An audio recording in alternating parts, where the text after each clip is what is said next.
chúc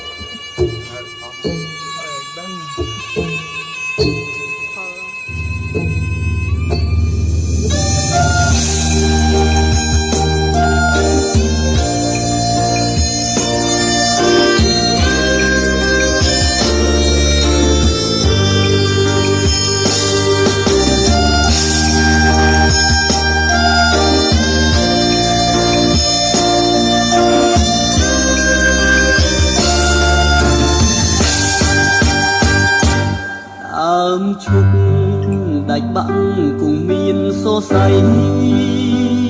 bé đốm a lay ni say bốc mai đặng tiền mình ai lấy bát chứ chấp crom krim sunir te pran song preng ta ai cá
bác nhà bát san một thươn bác sum làm món cay group ai đom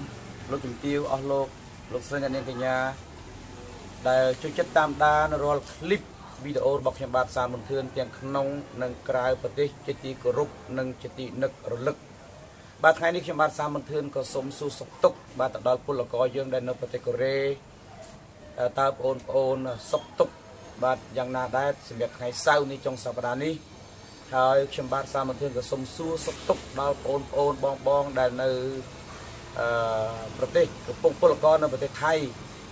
បាទតើសុខទុក្ខយ៉ាងម៉េចដែរបងរត់កង់3បងរត់ម៉ូតូឌុបកម្មករសំណង់ទាំងអស់ពិសេសគឺបាទសូមសួរសុខទុក្ខបាទទៅដល់បងប្អូនយើងនៅសហរដ្ឋអាមេរិកនៅបារាំងបាទនៅកាណាដានៅអូស្ត្រាលីបាទជាទីគោរពជាទីនឹករលឹកតើចុងសប្តាហ៍នេះសុខសប្បាយទេហើយយុគមិញសុបិនល្អទេហើយហូបបាយបានច្រើនទេបាទដោយឡែកថ្ងៃនេះខ្ញុំបាទនឹងធ្វើបទវិភាគបាទរឿងពីរដាច់ដោយឡែកនឹងគ្នារឿងមួយថ្ងៃនេះបាទយើងមើលប្រវត្តិសាស្ត្រនៅក្នុងប្រទេសកម្ពុជាយើងគឺកីឡាកររបស់បរិជាអាចារ្យកម្ពុជារបស់យើងគឺកីឡាករផាន់ក្រន់បាទត្រូវជួបគ្នានៅក្នុងកម្មវិធី Thai Fight នៅក្នុងទឹកដីប្រទេសថៃបាទគឺកីឡាករផាន់ក្រន់ត្រូវប៉ះជាមួយនឹងស្ដេចសៃយុគគឺជាស្ដេចប្រដាល់អធិរាជស្ដេចប្រដាល់ប្រចាំប្រទេសថៃតើកីឡាករយើងជួបគ្នានៅវេលាម៉ោង6ផ្សាយផ្ទាល់នៅស្ថានីយ៍ប៉ុស្តិ៍លេខ3ថៃតើកម្ពុជាយើងថ្ងៃនេះទទួលបានយកមោទនភាពជូនជាតិបានដែរទេបើគេកីឡាករសៃយុគគេធ្លាប់ផ្ដួលកីឡាករបរទេសរាប់ភ្លេចហើយកីឡាករគឺកីឡាករស្ដេចប្រដាល់មិនមែនធម្មតាទេហើយដែលឡែកកីឡាករផាន់ក្រន់មិនទាន់ចូលដល់លំដាប់ទេប៉ុន្តែប៉ះជាមួយនឹងសៃយុគហើយគ្រាន់តែឮគឺថាខ្ញុំបាទចង់ស្រក់ទឹកព្រៃទៅហើយរឿងនេះខ្ញុំនឹងសម្ភាសជាមួយនឹងអន្តរិយបាទស្ដេចប្រដាល់ស្រុកខ្មែរយើងបងប្អូនអាចអង្គុយក្បែរខ្ញុំបានហើយក៏សូមអរគុណបាទដល់លោកគ្រូអេបថង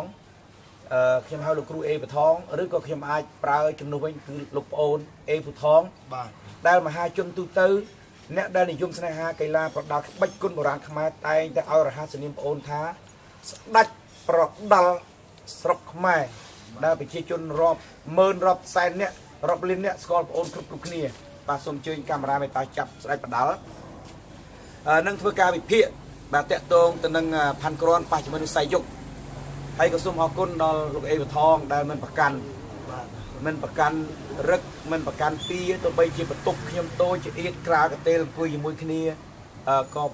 ទោះបីជាបងស្ដេចប្រដាល់3លំដាប់ស្រុកខ្មែរក៏បានមកផ្ដល់កិត្តិយសខ្ញុំបាទដែរខ្ញុំសូមអរគុណច្រើនបាទ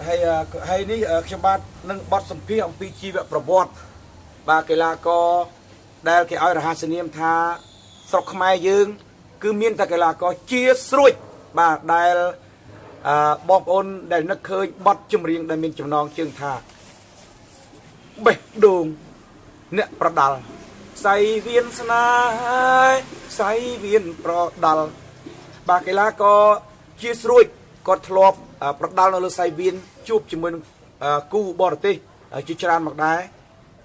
ហើយជាកីឡាករទី1ប្រចាំប្រទេសកម្ពុជាយើងដែលមានឱកាសคล้ายខ្លួនទៅជាតួឯកគុណនៅក្នុងរឿងបេះដូងអ្នកប្រដាល់ប៉ុន្តែបាត់គាត់មួយរយៈបាទគាត់ទៅអូសប្រទេសបាទនៅប៉ោយប៉ែតហើយគាត់ទៅធ្វើជាការងារសំណង់នៅឯប៉ោយប៉ែតហើយគាត់ទៅអូសតែនៅប៉ោយប៉ែតដោយសារតែកត្តាជីវភាពគឺថាជីវិតគឺវាអញ្ចឹងផ្លាស់ប្ដូរទៅតាមហេតុការណ៍ហើយក៏សូមអរគុណដល់បងប្អូនជាស្រួយដែលបានចំណាយពេលវេលាដ៏មានតម្លៃមកពីប៉ោយប៉ែតជាការអញ្ជើញរបស់ខ្ញុំបាទសានមន្ទឿនឥឡូវនេះមុននឹងខ្ញុំសម្ភាសខ្ញុំបាទមិនមានអ្វីទេបាទគឺថាខ្ញុំបាទយកថវិកា$100សហរដ្ឋអាមេរិកបាទគឺពីបង Brensip បាទគឺជាបងខរបស់ខ្ញុំហើយឥឡូវនេះគាត់កំពុងតែមើលការផ្សាយផ្ទាល់បាទដោយឃើញអាណិតអាសូបង Brensip គាត់នៅសហរដ្ឋអាមេរិកគាត់នៅកាលីហ្វ័រញ៉ាគាត់អាណិតអាសូគាត់ចូលចិត្តលើកតម្លៃអ្នកដែលចេះដឹងស្រុកខ្មែរយើងពិសេសគឺកីឡាប្រដាល់មិនថាអ្នកណាក៏តែងតែចែករំលែកនិយាយទៅក្តុកក្តួលហើយនេះគឺជាថវិកា$100របស់បង Brensip បាទសូមអញ្ជើញបងអូនលោកជាស្រួយបាទទទួលយកបាទគិតថាបងគាត់គ្រាន់តែលើឈ្មោះជាស្រួយ ដើរតួឯកកុនរឿងបេះដូងអ្នកបដាល់ប៉ុន្តែឮថាតើអូអតេណាប៉ៃប៉ែតហើយទៅធ្វើការសំណង់យើងក្តុកក្ដួលបំផុតបាទហើយសូម្បីតែខ្ញុំចាក់បត់អំបញ្ញមិញបងប្អូនឃើញរូបថតរបស់គាត់ហើយឃើញគាត់សម្ដែងបត់គឺថាបេះដូងអ្នកបដាល់ហើយប៉ុន្តែគាត់លួចយំម្នាក់ឯងគឺថាស្រណោះខ្លួនឯងធ្លាប់ទៅរូបកាយស្រស់ស្អាតឥឡូវមកពីខ្មៅសពូនមុខជ្រួញដោយសារតែកត្តាជីវភាពមិនចង់ចេញមុខចេញមាត់នៅក្នុងសង្គមតែប្អូនទ្រាំអោបទុកមិនបានក៏បង្ហាញមុខឲ្យបងប្អូនយើងដែលធ្លាប់ទស្សនារឿងបេះដូងអ្នកបដាល់ហើយក៏ដូចជាធ្លាប់មើលការប្រកួតរបស់គាត់បាទចឹងសូមអញ្ជើញបងប្អូនទទួលការរីករាយបទចម្រៀងរបស់គាត់មើលកាយវិការគាត់មួយបទឡើងវិញទៀតតើពីមុនគាត់ស្អាតយ៉ាងណាឥឡូវគាត់ធ្លាក់ខ្លួនបែបណាពីទួកុនពីកីឡាករលំដាប់ល្បីคล้ายទៅជាអ្នកអូអតេណាប៉ៃប៉ែតធ្វើការសំណង់គឺគួរឲ្យអាណិតវាសនាកីឡាបដាល់ខ្មែរយើងអរគុណដល់បង Princip ហើយក្នុងនោះបង Princip ក៏បានឧបត្ថម្ភដូចថា$100ទៀតដើម្បីឲ្យមានការហូបចុកជាមួយខ្ញុំអីចឹងប៉ុន្តែគាត់ឲ្យខ្ញុំទេប៉ុន្តែពេលខ្ញុំឃើញបងអូនលោកជាស្រួយគឺខ្ញុំសិល្បៈនៃការចែករំលែកគ្នាទៅវិញទៅមកគឺថាមានតែដំណាក់ទឹកភ្នែកមានតែក្តុកក្ដួលអាណិតតែប៉ុណ្្នឹងហើយសូមអញ្ជើញបងប្អូនមើលគាត់សម្ដែងនៅក្នុងបទបេះដូងអ្នកប្រដាល់ប៉ុន្តែនេះនៅក្នុងខ្សែភាពយន្តទេប៉ុន្តែយើងកាត់ជាចម្រៀងឲ្យបងប្អូនមើលបាទសូមអញ្ជើញតើរូបរាងគាត់ពីមុន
ឈប់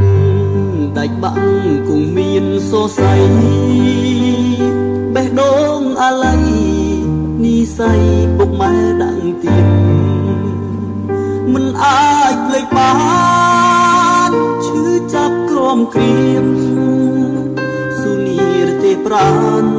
សងព្រេងតែឯងឯកា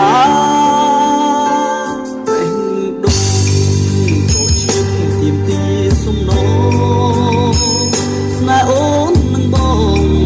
ជាតិនេះហួហើយមុនយើងត្រូវបែកគ្នាឈាមនាងប្រដាល់សូមលីពីមុនសាងគេទៅជួខ្លាថ្លៃសៃវៀនស្នេហ៍សៃវៀនប្រដាល់ឆ្ងាយទៅពីគ្នាត្រូវรู้ក្រ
បាទបន្តពីបងប្អូនបានទស្សនា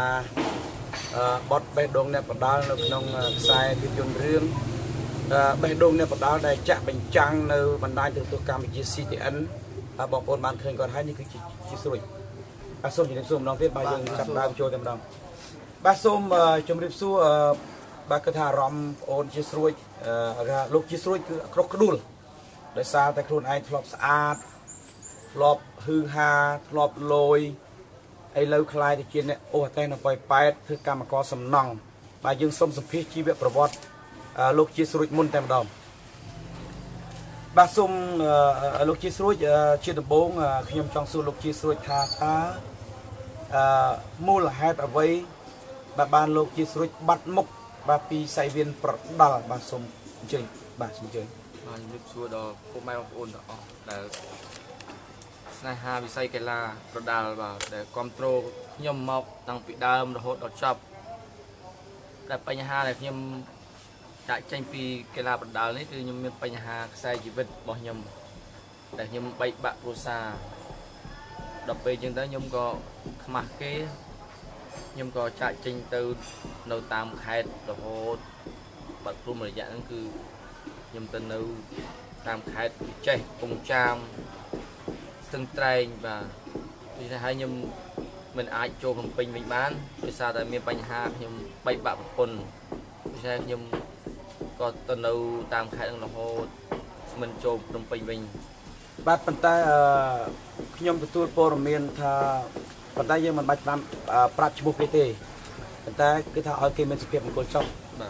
ទខ្ញុំលើទទួលថាប្រពន្ធរបស់លោកជាស្រួយឥឡូវគឺជាតារាសម្ដែងស្រីដល់ល្បីល្បាញម្នាក់បាទអាចជាការពិតទេលោកជាស្រួយបាទនេះជាការពិតហើយបាទមុនដំបូងគឺថាគេគាត់ជាយកខ្ញុំធ្វើជាស្ពានចម្លង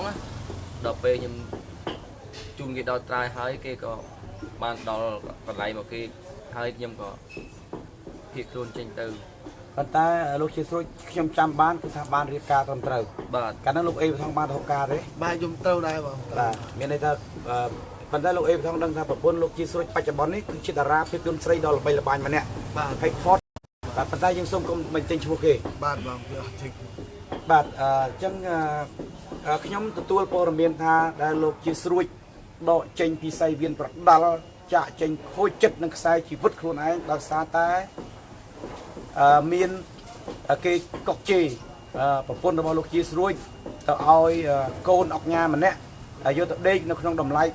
$300ដែលប្អូនឃើញថាជាតារាដូចគ្នាហើយគេថាដឹកញីវិស័យឈ្មោលឲ្យប្រពន្ធលោកជាស្រួយទៅដេកជាមួយគេធ្នូទឹកលុយ$300ដល់ពេលលោកជាស្រួយឯងដឹងក៏ចាក់ចេញហើយក៏ខ្មាស់គេក្នុងគ្នាឯងជាអ្នកបដាល់ល្បីមួយរូបក្នុងនាមជាតួកុនតួឯកមួយរូបដែរដល់ពេលដឹងព័ត៌មាននឹងពិតដល់ពេលគេនិយាយថាធ្លាប់ដេកប្រពន្ធជាស្រួយគឺចាប់អារម្មណ៍អូនខូចចិត្តពីពេលហ្នឹងមកអូនសូមអញ្ជើញរៀបរាប់ចំណុចបន្តិចបាទតើការពិតទេខ្ញុំដឹងបាទនេះជារឿងការពិតបាទគឺខ្ញុំដឹងច្បាស់គឺការពិត$300នេះគឺជាតម្លៃខ្លួនរបស់គេតែកុំខ្ញុំដែលអ្នកនាំទៅគឺ$130តែ$170គឺតម្លៃខ្លួនរបស់គេបាទគេបានលុយមកក៏គេទិញទូរស័ព្ទមួយសម្រាប់តាក់ទងខាងណាដល់ខ្ញុំដឹងពិតប្រាកដទៅខ្ញុំខ្មាស់គេស្អុយឈ្មោះទាំង CTN គេដឹងលឺទាំងអស់ដូច្នេះខ្ញុំក៏មិនអាចរស់នៅបានខ្ញុំក៏ចាក់ចេញទៅមានតែខោអាវមកបាលីគុតខ្ញុំទៅនៅដុលគិរីដំបងទៅជួបអូនផនោះទៅនៅជាមួយគេរហូតដល់ចេញពីដុលគិរីទៅនៅកំពង់ចាមចេញពីកំពង់ចាមទៅនៅចេះស្ទឹងត្រែងរហូតនៅតាមខេត្តបង្កប់ខ្លួននៅក្នុងរ៉ូស៊ីតិចបន្តួចចំជីវិតដល់ពេលចុងក្រោយខ្ញុំទៅនៅព្រំដែនឡាវធ្វើការនៅព្រំដែនឡាវក៏ចាញ់បុកឡាវទៀតលក់ឡានអស់មួយទៀតចាញ់បុកឡាវហើយគឺទៅនៅក្នុងព្រៃទីក្នុងព្រៃរហូតដល់ខ្ញុំគុនចាញ់ឈឺខ្លាំងបានខ្ញុំបុលត្រឡប់មកប៉ោយប៉ែតបាននៅប៉ោយប៉ែតខ្ញុំឮគេនិយាយថាបងអូនជាជ្រួចធ្វើជាការងារសំណង់បាទហើយសូម្បីតែគេ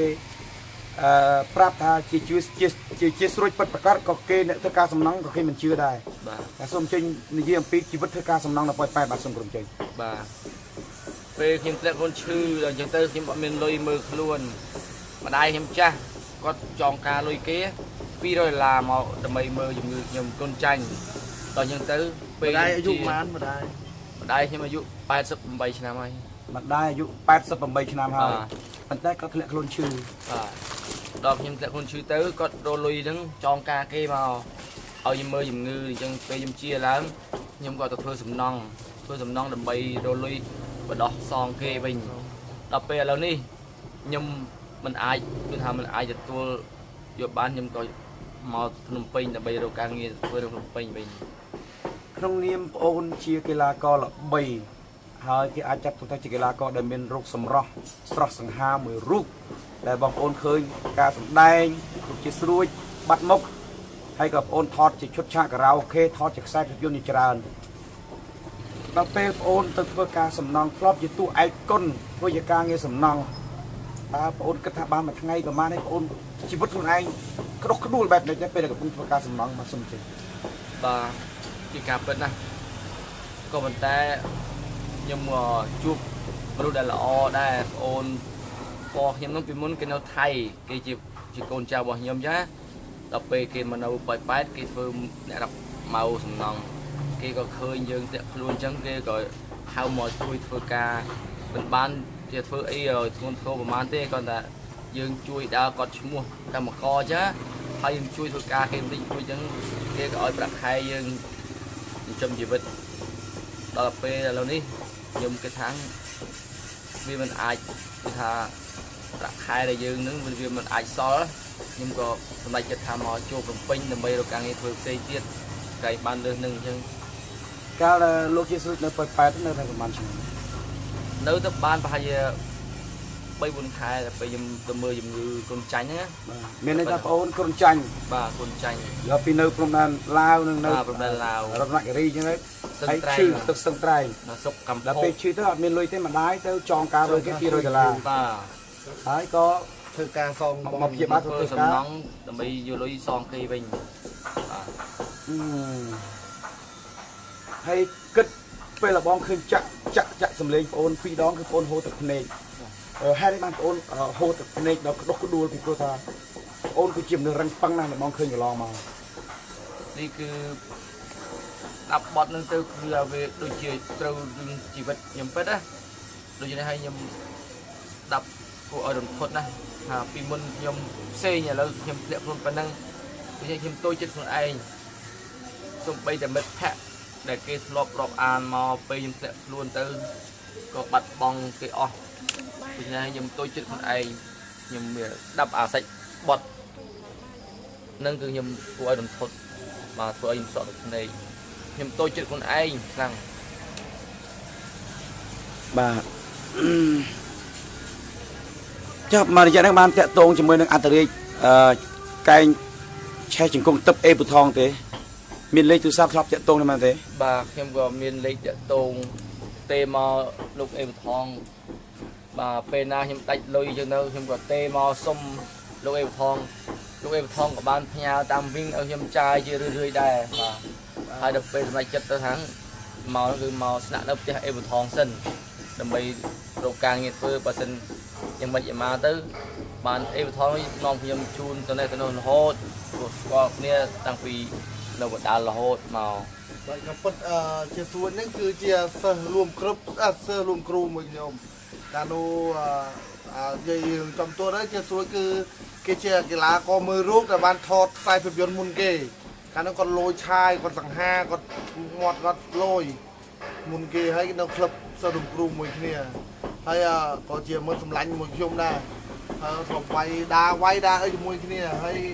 ខ្ញុំឃើញជាស្រួលចំពោះម៉ាក់អញ្ចឹងធ្លាក់ខ្លួនអញ្ចឹងទៅខ្ញុំអត់មានអីជួយទេគាត់ថា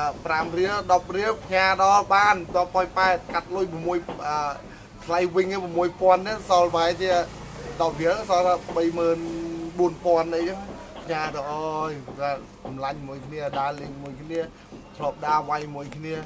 ពេលនេះធ្លាក់ខ្លួនទៅខ្ញុំមិននឹកស្មានថាជាស្រួលធ្លាក់ខ្លួនដល់ណាក់ហ្នឹង បាទចុះ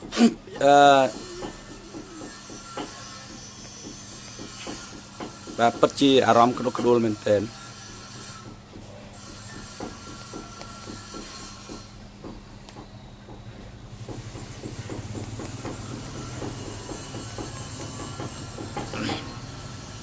ឡូវបងប្អូនមកដល់នៅភ្នំពេញប្រហែលថ្ងៃហើយលោកជាស្រួយ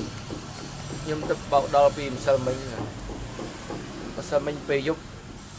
ខ្ញុំមកដល់ភ្នំពេញហើយក៏ឲ្យទេឲ្យសម្លាញ់អេបថងនេះមកទទួលខ្ញុំទៅសម្រាប់ដល់ផ្ទះហើយម្ដងខ្ញុំភើបយកថាមករកការងារធ្វើឥឡូវខ្ញុំកំពុងតែឲ្យជួបព្រៀងសហព័ន្ធណាបងជួបដំតែមើលមកជួយស្រួចចូលក្នុងគណៈកម្មការក្នុងជួរគណៈកម្មការហើយឥឡូវគាត់ទទួលស្គាល់ហើយគាត់ថាឲ្យសូមអរគុណដល់តែមើលផងថាទៅជួយកីឡាករជើងចាស់មួយរូបដែលជួយរៀនខាងជួរសហព័ន្ធដើម្បីបម្រើ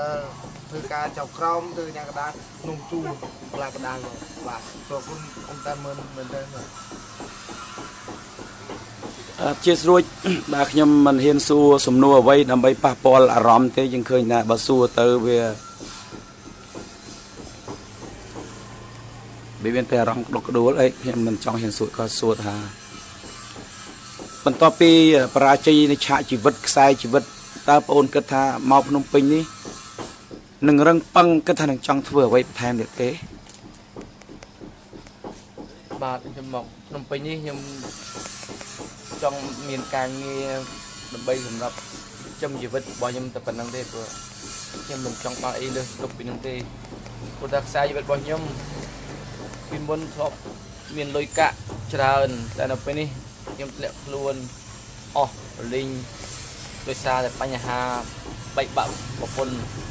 ដូច្នេះខ្ញុំមិនចង់បានអ្វីលើសលប់ពីនឹងទេគឺចង់បានតែមករស់ទៅប្រឹងខ្ញុំអស់ចិត្តហើយឲ្យមានការងារធ្វើក្នុងសង្គមគេដើម្បីរស់ជាមួយគេបាទដើម្បីចិញ្ចឹមជីវិតនិងចិញ្ចឹមម្ដាយចាស់នៅប៉ោយប៉ែតតែប៉ុណ្ណឹងខ្ញុំអស់ចិត្តហើយបងប៉ុន្តែឥឡូវចង់សួរថានៅតែពីអ្នកម្ដាយទេបាទឥឡូវនៅតែពីអ្នកម្ដាយគាត់ចាស់គាត់អាយុ88ឆ្នាំហើយខ្ញុំជាកូនពៅគេចង់សួរថាលោកជាស្រួយតើមានបងប្អូនបង្កើតទាំងអស់ប្រមាណអ្នកដែរជាស្រួយបងប្អូនទាំងអស់គឺ11នាក់ឥឡូវនេះបងស្រីនៅប៉ោយប៉ែតម្នាក់ហើយខ្ញុំនៅម្នាក់នៅតែ2នាក់បងប្អូនតែប៉ុណ្្នឹងឯងខ្ញុំជាកូនពៅគេកូនទី11បងប្អូនទាំងអស់ស្លាប់អស់ហើយគឺសល់តែខ្ញុំ2នាក់បងស្រីនៅប៉ោយប៉ែតម្នាក់នៅខ្ញុំតែប៉ុណ្្នឹងបាទហើយជាស្រួយអ្នកស្រុកខាងណាដែរអ្នកស្រុកកំណើតបាទស្រុកកំណើតខ្ញុំនៅបាត់ដំបងស្រុកមងឫស្សីខេត្តបាត់ដំបងបាទប្រវត្តិហាត់បដាល់នៅឆ្នាំណាកាលខ្ញុំនៅហាត់ហ្នឹងគឺកាលឆ្នាំ8ជាង87បាទ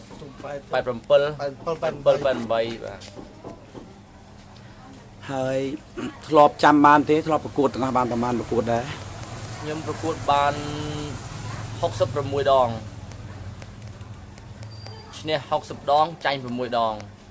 ចាញ់6ដងបាទធ្លាប់គ្រប់គ្រងខ្សែក្រវ៉ាត់ឬពានអីទេធ្លាប់ទទួលជ័យជំនះកាលឆ្នាំ2000ជំរឿនជើងឯកទូទាំងប្រទេសបានលេខ1ក្នុងទម្ងន់គីឡូ60បាទហើយកន្លងមកតើលោកជាស្រួយធ្លាប់សម្ដែងខ្សែភាពយន្តបានប្រមាណរឿងដែរបើរាប់ទាំងអស់ទៅបាន7 8រឿងដែរបាទរឿងភូមិដែលឆានរឿងប្រពន្ធខ្មោចរឿងបេះដូងនៃបណ្ដាលរឿងច្រើនរឿងគឺចង់ភ្លេចហើយការដែលបងអូនថតដើរជាតួឯកនៅក្នុងរឿងបេះដូងអ្នកបណ្ដាលហ្នឹង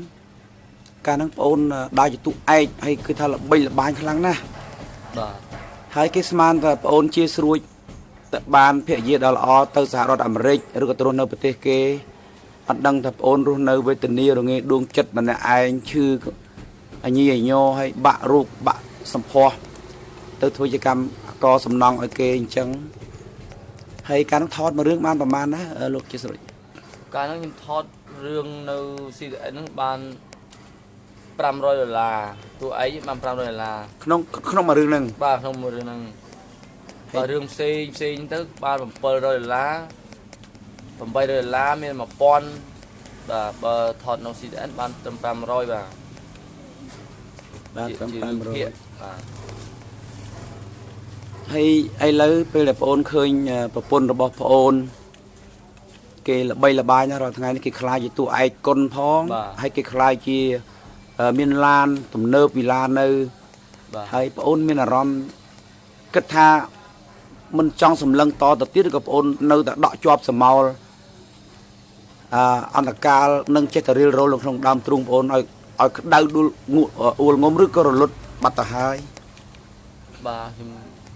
ចង់ជម្រាបដល់បងប្អូនពុកម៉ែទាំងអស់ថាឥឡូវនេះខ្សែជីវិតខ្ញុំវាធ្លាក់ដុតដាបពីនេះខ្ញុំមិនចង់មានអ្វីតទៅទៀតទេគឺថាជូនពរឲ្យគេមានសំណាងល្អចុះគេជួបអ្នកដែលល្អគេមានលុយកាក់បាទច្រើនខ្ញុំចំពោះខ្ញុំគឺមិនអាចគិតទៅមុខទៀតព្រោះយើងធ្លាក់ខ្លួនអញ្ចឹងគេមិនអាចរាប់រយយើងបានទេដូច្នេះសុខចិត្តតាមព្រៃវាសនារបស់យើងបាទគឺខ្ញុំមិនអាចជួបមនុស្សដែលផិតក្បត់គឺខ្ញុំស្អប់ពីទីបំផុតក្នុងចក្រជីវិតនេះបាទមិនចង់ឲ្យមានលឺភាពបែបនេះហើយក៏សូមផ្ដាំផ្ញើដល់បងប្អូនចំនួនក្រោយថាកុំឲ្យឃើញស្រីស្អាតក្មេងស្អាតណាឃើញភ្លាមស្រឡាញ់ផ្លេតដូច្នេះកុំយកគំរូតាមបងព្រោះថាយើងត្រូវមើលប្រវត្តិខ្សែជីវិតពូជពងសាវតាគេថាតើគេយ៉ាងម៉េចកុំឲ្យឃើញ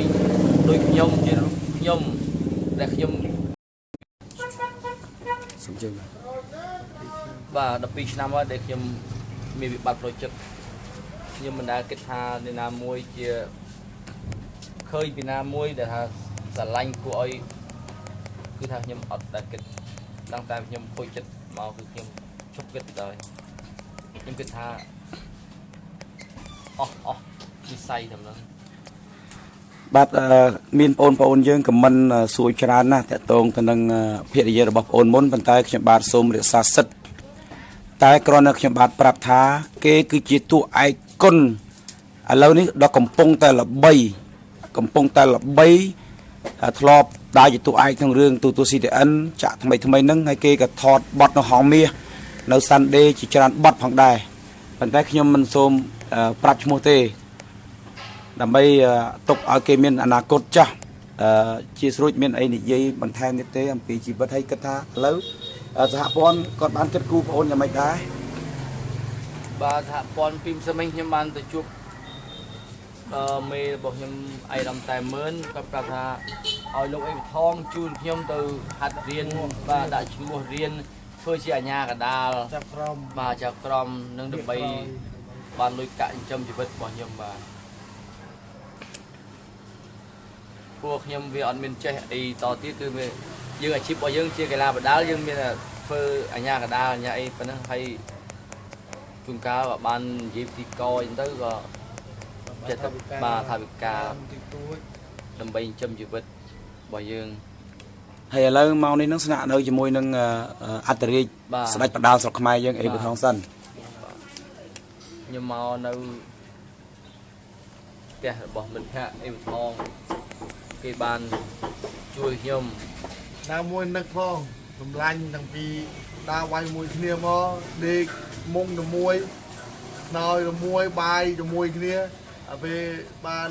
ជឿស្រួលកទេមកពេលនឹងខ្ញុំនឹកអតីតកាលទៅអមោះដេកផ្ទះឯងទៅវិញស្អៀតទិញទួចទៅបីវាឆ្ងាយយ៉ាងណាក៏ដោយទៅដេកអស់គ្នាគាត់ទៅវាឆ្ងាយបន្តិចក៏ប៉ុន្តែអត់អីទេទៅអស់គ្នាដេកនឹកសម្លាញ់តែមិនដឹងទៅយើងអត់តមានរដ្ឋភាពខ្លាំងដែរណាបងណាតមានរដ្ឋភាពមានធ្វើការច្រើនអាចជួយគុតគង់បានច្រើនដែរអត់អីមានតែកន្លែងដេកស្នាក់នៅផ្ទះមានបាយហូបចឹង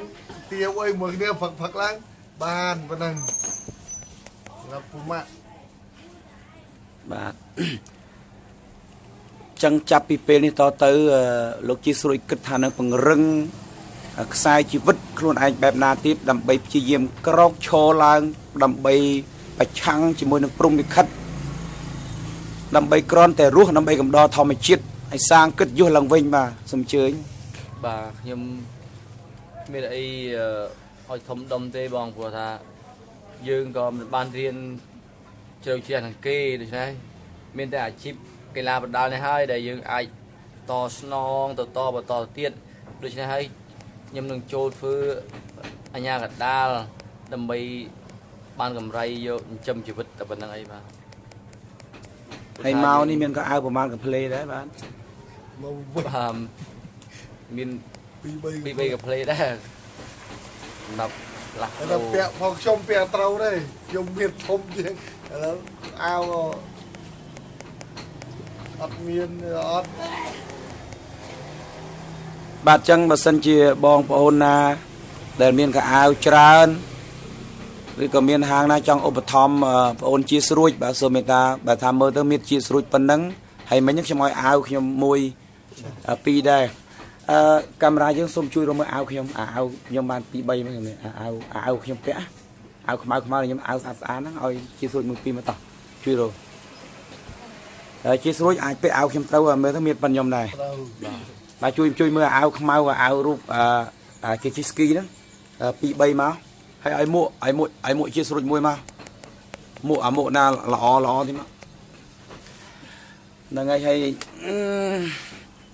បាទនៅប្រុសដូចគ្នារហូតដល់ខ្លាំងនៅសៃប៉ុន្តែបងដូចប្អូនសំដែងបត់បេះដូងនេះបដាល់សៃវៀនស្នេហ៍សៃវៀនបដាល់ហ្នឹងដូចចំរឿងប្អូនតែម្ដងទូឯកផងហើយបត់ហ្នឹងដូចជាត្រូវនឹងខ្សែជីវិតដូចជា ធ្វើឲ្យប្អូន ស្ដាប់គាត់នេះខ្ញុំរន្ធត់ណាបងរន្ធត់ខ្សែជីវិតរបស់ខ្ញុំហើយនឹងខ្សែរឿងហ្នឹងគឺខ្ញុំវាត្រូវនឹងខ្សែជីវិតរបស់ខ្ញុំដូច្នេះខ្ញុំពេលណាខ្ញុំឮភ្លេងនឹងបត់ដឹងគឺខ្ញុំដុកដួលខ្ញុំក៏សូមថ្លែងអំណរគុណលោកសាវន្ទឿនដែរដែលបានជួយខ្ញុំជាទឹកប្រាក់ចំនួន$100នេះដល់ខ្ញុំបាទហើយអាវបាទខ្ញុំអរគុណច្រើនណាស់ ព្រោះនេះខ្ញុំកំពុងតែអត់ខ្លាំងមែនទែនបាទសូម្បីតែជីឡានមកពីប៉ោយប៉ែតមកហ្នឹងបាទក៏មានលុយដែរសុំគេមកជាមួយជួយបើកឡានគេបាទបានមកដល់ផ្ទះលោកអេវថងបាទអរគុណច្រើន បាទចុះលោកអេវសងមានអីនិយាយទេសម្រាប់ពីអត្តចរិតជាស្រួយ បាទក្នុងចិត្តខ្ញុំមិននឹកស្មានថាពុកម៉ាក់ខ្ញុំនឹងដល់ថ្នាក់នឹងទេអត់នឹកស្មានធ្លាប់កាលពីគេមានបានធ្លាប់តែគេជួយខ្ញុំគេអត់មានលុយប្រហែលគឺឲ្យ10រៀល20រៀលចាយឲ្យមកខ្ញុំណាពេលបែកគ្នាប្រហែលជា10ឆ្នាំជាង 12ឆ្នាំ 12ឆ្នាំហើយ12ឆ្នាំទេមកខ្ញុំបាន2ដងពុកម៉ាក់អញអត់មានលុយទេខ្ញុំក៏ស៊ីស្វាខ្ញុំអត់ដែរមានតែ10រៀល20រៀលជួយគ្នាទៅផ្ញើតាមវិញជូនអើយ នៅវេតាមវិញអស់បាត់ហើយលោកអេវថង 6000បាត់ហើយ មក10រៀលអស់6000បាត់ហើយ បាទ ហើយលោកជាស្រួយចេះទៅបើកទៅហើយបើកបានមកកាត់ទៅ ពេលណាខ្ញុំបានលុយនឹងមកក៏ខ្ញុំនឹកឃើញថាខ្ញុំពេលខ្ញុំអត់លុយខ្ញុំមិនចង់ឲ្យពឹងពាក់បងប្អូនណាទេព្រោះខ្ញុំសង្កេតទ្រាំនៅម្នាក់ឯងដើម្បីមិនឲ្យគេដឹងពីខ្សែជីវិតរបស់ខ្ញុំថាយ៉ាងម៉េចមកទេគឺខ្ញុំសង្កេតលាក់បាំងរហូតមកដល់ថ្ងៃនេះដែលខ្ញុំមិនអាចទ្រាំបានបាទមិនអាចទ្រាំបាននឹងខ្សែជីវិតការអត់ឃ្លានរបស់ខ្ញុំក៏ចេញមុខមកបាទចេញមុខ ជួបបងសាម ជួបបងសាវន្ទឿនដើម្បីឲ្យដឹងឮថាពីជីវិតរបស់ខ្ញុំសារឡើងថ្មីបាទដើម្បីសារឡើងវិញ នៅពេលណាបងប្អូនបានគេហៅថាកាត់បេះដូងរូងកាត់បេះដូងរូងយកបេះដូងមកដាក់លើបាតដៃបង្ហាញខ្សែជីវិតនៅបណ្ដាញសង្គម Facebook ក្នុងនាមដែលប្រពន្ធផិតក្បត់ទៅដេកជាមួយអុកញ៉ាចង់បានលុយកាន់ទូរស័ព្ទទំនើបចង់ខ្លាយជាតួឯកុនហើយអារម្មណ៍ធូរទេឬក៏យ៉ាងម៉េចដែរហើយមានឲ្យបងប្អូនដែលប្រើប្រាស់បណ្ដាញសង្គម Facebook ជួយរំលែកទុកធូរអារម្មណ៍ធូរទេ បាទកន្លងមកនេះ12ឆ្នាំហើយដែលបើខ្ញុំមកបែកបាក់ប្រពន្ធខ្ញុំមិនឲ្យដែលលិចលឺឲ្យបងប្អូនណាដឹងឮថាខ្ញុំនៅទីណាគឺខ្ញុំសុខចិត្ត សុគិតខំមត់សង្កត់ចិត្តសុគិតលំបាកដោយខ្លួនឯងនៅស៊ីអត់ស៊ីឃ្លាននៅតាមព្រៃបាទតាមព្រៃក៏ដោយគឺមិនដែលឲ្យបងប្អូនណាដឹងឮទេសូម្បីតែម្ដាយរបស់ខ្ញុំក៏ខ្ញុំមិនចង់ឲ្យដឹងគាត់ពិបាកចិត្តសុគិតនៅរហូតមកដល់ថ្ងៃនេះបានខ្ញុំបំភ្លឺឲ្យបងប្អូនទស្សនិកជនដឹងឮថាខ្ញុំវិលត្រឡប់មកភ្នំពេញវិញហើយដើម្បីរកការងារធ្វើចិញ្ចឹមជីវិតរបស់ខ្ញុំបាទ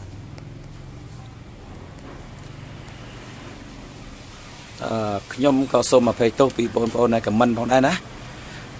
អរគុណណាស់ដែលបានលើកទឹកចិត្តក៏ប៉ុន្តែសូមកុំសួរថាប្រពន្ធគាត់ឈ្មោះអីគឺថាខ្ញុំគេហួសទៅហើយឲ្យគេមានសេចក្តីសុខចោះយើងកសាងសុភមង្គលជាថ្មីទោះបីជាគាត់ជាអ្នកបដាល់ចូលចិត្តដោះស្រាយថ្មីដៃកែងជង្គង់នៅលើខ្សែវៀនយ៉ាងណាក៏ដោយបើគាត់បរាជ័យក្នុងរឿងខ្សែជីវិតរបស់គាត់សុខចិនវិចបំបិចដើរចេញពីខ្សែវៀនស្នេហ៍បាទយើងគួរតែលើកទឹកចិត្តគាត់ហើយក៏អរគុណដល់បងប្អូនបាទអញ្ចឹងសូមបាទនេះលោកជាស្រួយអាវនេះខ្ញុំទិញ original $5-10បាទអាវនេះគឺអាវរបស់ខ្ញុំល្អទេបាទគិតថាល្អអរគុណបាទឲ្យអាវបើឲ្យមើលខោកបួយឲ្យពីរមកខោកបួយនេះអាវកីឡាមើលខោកបួយឲ្យមួយមកបាទនេះកីឡាខ្ញុំជូននេះបាទខ្ញុំបានជូនអាវលោកជាស្រួយគាត់ពាក់ឲ្យស្អាតឲ្យអាវខ្ញុំអាវថ្មីអត់មានអាវចាស់ទេណាបាទពាក់នេះក៏ស្អាតនេះស្អាតដោះនឹងចេញមកលោកជាស្រួយដោះចេញពាក់នេះស្អាតអានេះខ្ញុំទិញ$5-10ខ្ញុំគ្មានអ្វីឲ្យទេមានតែការចែករំលែកគ្នាទៅអាវស្អាតណាមិនមែនអាវទៅជូនណាមកអាវលេខ1បាត់ថៃមើលខោលោកមួយនេះលោកជាស្រួយនេះខោបើដាក់ខោកបួយឲ្យមួយមកបាទเอาเรื่องបាទគេស្អាតបាទសង្ហាណាស់បាទកុំយំអូនជាស្រួយតស៊ូជីវិតទៀតកុំយំ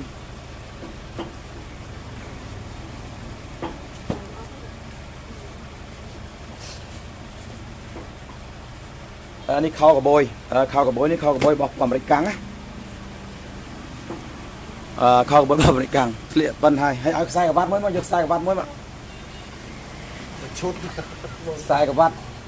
យកខ្សែក្រវ៉ាត់ល្អឲ្យមកស្បែកមកស្បែកខ្ញុំទិញមក20រៀលឲ្យមកចែកគ្នាទៅនេះខ្សែក្រវ៉ាត់នេះបងឲ្យស្បែកសុទ្ធ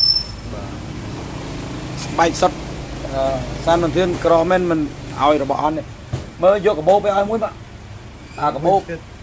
មួយដាក់អាវមកយកកាបូបមួយឲ្យយកពណ៌ក្រហមមួយទៀតក្រហមមួយទៀតដកញ៉ាក្រហមមកឲ្យបាទឃើញបងប្អូនឃើញហើយគ្រាន់តែគាត់ពាក់អាវនឹងភ្លាមគឺថា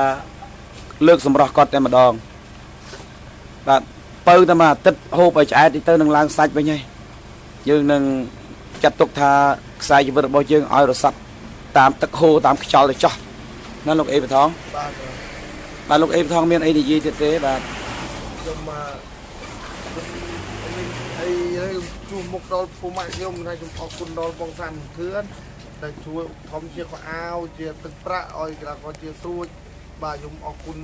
យ៉ាងជ្រាលជ្រៅបាទហើយខ្ញុំក៏ដល់ខ្ញុំនឹងហួចចិត្តដែរសម្រាប់មុខពាក់ខ្ញុំមួយនេះគាត់កន្លះបដាល់មានទូរស័ព្ទដំបូងក៏ប្រើមុនគេខាងកន្លះបដាល់ហើយក៏ថតកុនមុនគេហើយគាត់ក៏មានបានមុនគេហេតុអីក៏ខ្សែជីវិតគាត់ធ្លាក់ដុនដាបជាងពួកខ្ញុំឆ្ងល់ប៉ុណ្ណាប៉ុន្តែលោកអេបថងគាត់ប្រពន្ធគាត់ថានេះកតាប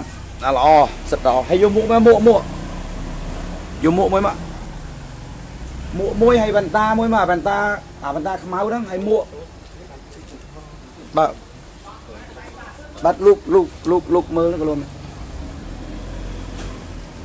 នេះលោកជាស្រួយមួកនេះមួកល្អ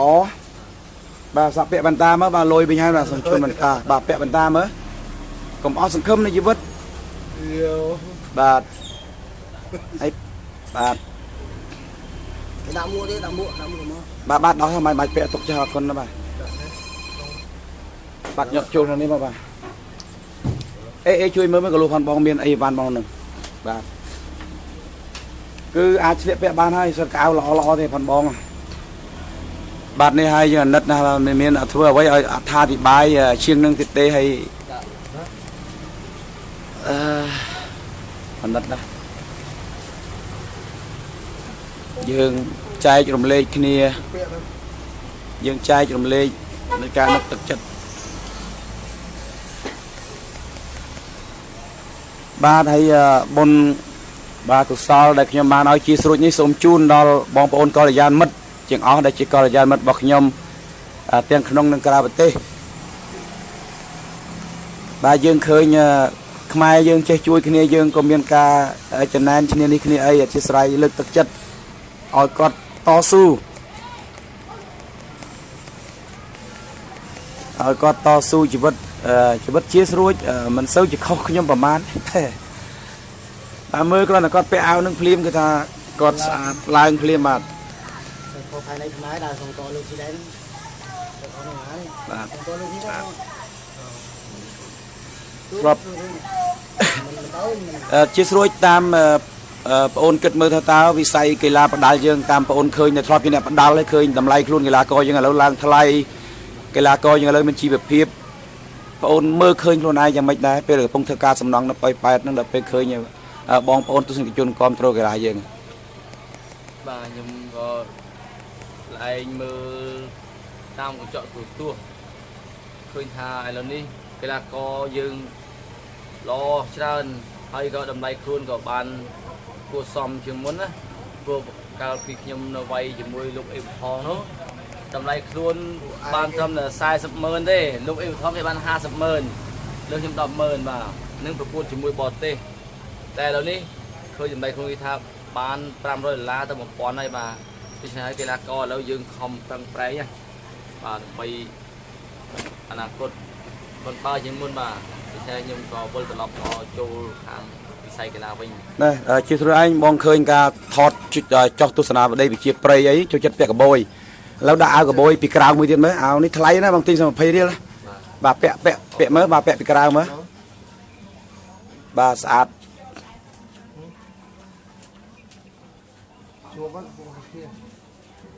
បាទហើយមូលឲ្យអាវមកបាទឃើញថាស្អាតឃើញបងអូនជាស្រួលចិត្តពាក់កបួយបាទមើលចុចមើលបងសាំទៅ live តលបាទហើយមូលឲ្យអាវតិចមើលបាទឃើញបងឃើញជាស្រួលឯងការចុះទស្សនាវដ្តីស្អាតណាស់ការវិជាព្រៃដំបងអីហ្នឹងគឺសង្ហាណាស់បាទអាវនេះមានជាស្រួលប៉ុនមានខ្ញុំអាវនេះអាវថ្លៃណាជាស្រួលដឹងណាមិនមែនអាវអន់ទេណាមូលមកឲ្យបាទបើសិនជាបងប្អូនណាដែលមានខោអាវឬក៏បដិជគុណណាដែលមានចិត្តអីចឹងសូមមេត្តាជួយសប្បុរសធម៌បើសិនជាមានទឹកចិត្តអាណិតគាត់ជួយគាត់ផងខ្ញុំអាណិតគាត់ណាស់ខ្ញុំក៏ក្រដែរមើលបន្ទប់បងប្អូនដឹងហើយអង្គុយសុភាតែប៉ុណ្្នឹងឯងវាជារឿងពិតមិនមែនជារឿងប្រឌិតទេបងប្អូនហើយសាកដាក់វ៉ែនតាតិចមើលទៅអាចដូចកាលសម័យយើងលេងរឿងវិញបាទអាចមើលទៅឃើញបងប្អូនឃើញហើយបាទដល់ពេលមកជួបខ្ញុំមុនបាទឃើញថាឥឡូវឃើញហើយបាទគាត់រៀងមានទឹកចិត្តវិញគាត់រឹងប៉ឹងបាទអរគុណច្រើនហើយ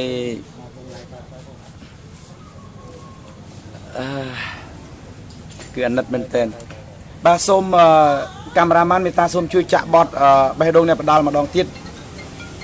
សូមមេត្តាចាក់បេះដូងអ្នកបដាល់ម្ដងទៀត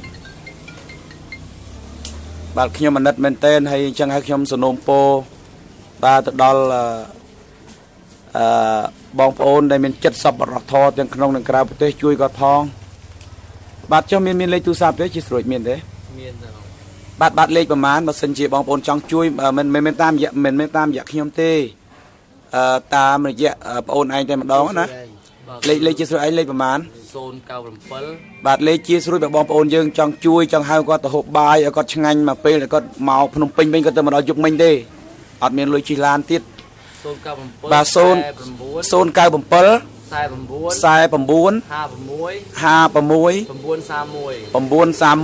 បាទសុំម្ដងទៀត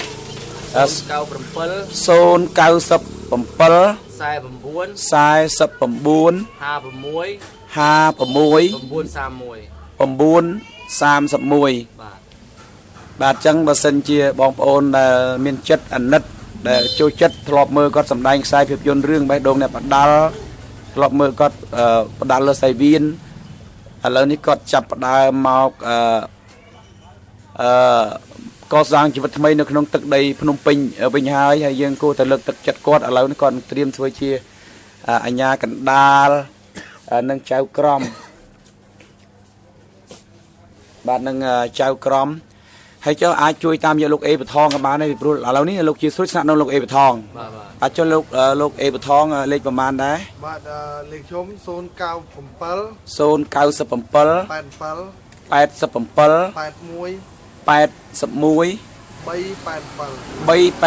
097សុំម្ដងទៀតមកលោកអេបថង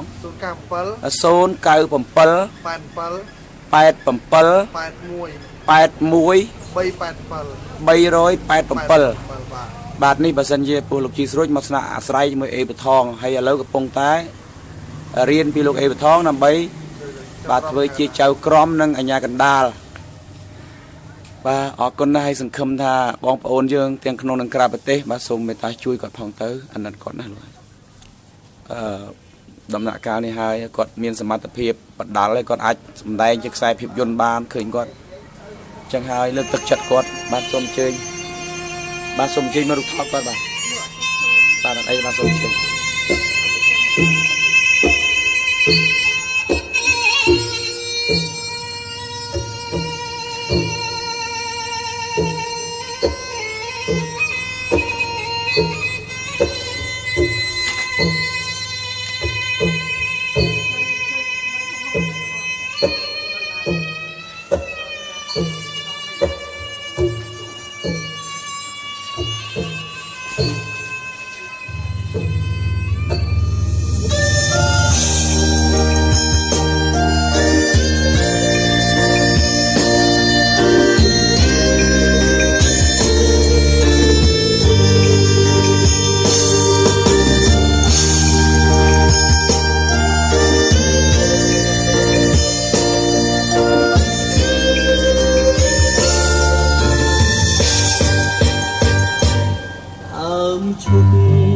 ដាច់បាក់គង់មានសរសៃ